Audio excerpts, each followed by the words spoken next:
why not click the button and subscribe. Dependency Injection. It's important that you understand how dependency injection works before you go down the road of including a dependency injection framework. I'm not saying by any means that frameworks are a bad thing. They're not. They really have a place. But you shouldn't be using one if you haven't actually proven that you need it, and you shouldn't really be using one if you don't really understand what dependency injection is and why you're doing it.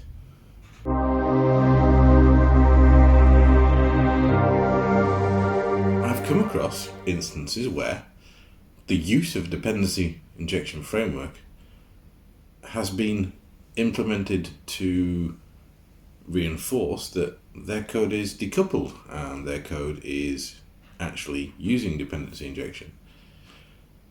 It's entirely possible to use a dependency injection framework and have neither of those two things.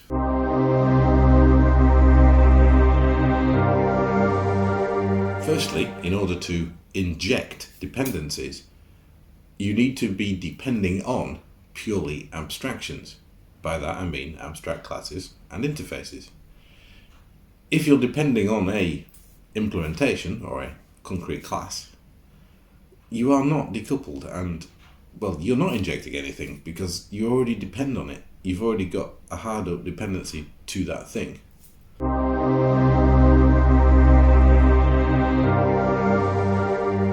The easiest way to make sure your code is decoupled is just make sure it's testable. And those tests need to make sure that they are asserting behavior of the application and have no knowledge of any implementation. So any of the dependencies or classes, they shouldn't assert how they work, they just need to assert how they should behave. Then you're basically going to have some parts of your application that depend on other parts of your application, but their actual coupling should only be to the interface that those other parts implement. They shouldn't be hard up to the actual implementation. At that point, you've got the ability to inject the dependency. So because the software knows nothing about the things, the implementations that it's actually depending on, only the interfaces or the behaviors, in effect, that it's expecting, you're able to mock those out. The only reason you generally want to mock something is because it is too expensive to use during a test.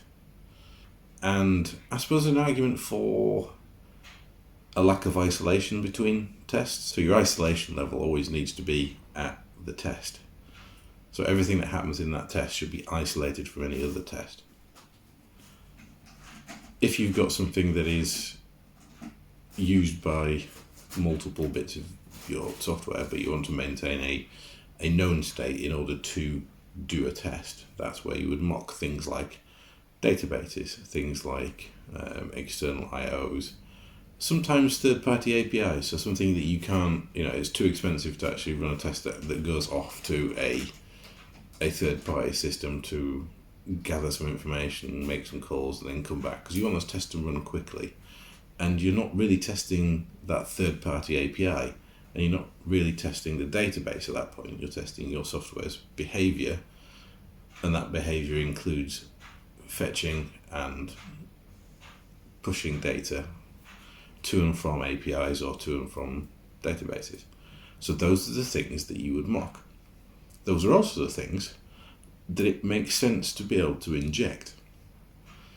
The only thing that you're maintaining is that interface, that behavior. It could be writing it out to Oracle. It could be writing it out to MongoDB. It doesn't matter. And again, with third-party APIs, you have your interface that you have a thing to get something. If you swap provider for, say, SMS messages, you don't want to be hard up to their interface. You want to be implementing an interface yourself that you depend on, and then the implementation adapts what your application's expecting to what that provider gives. That way you can swap out that dependency.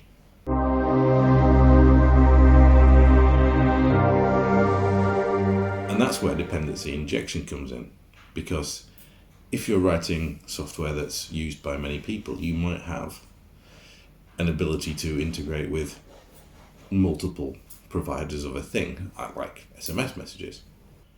So enable to give your customers a choice, you have a dependency you can inject. So the actual application itself is exactly the same, the core logic of it, its behavior is the same.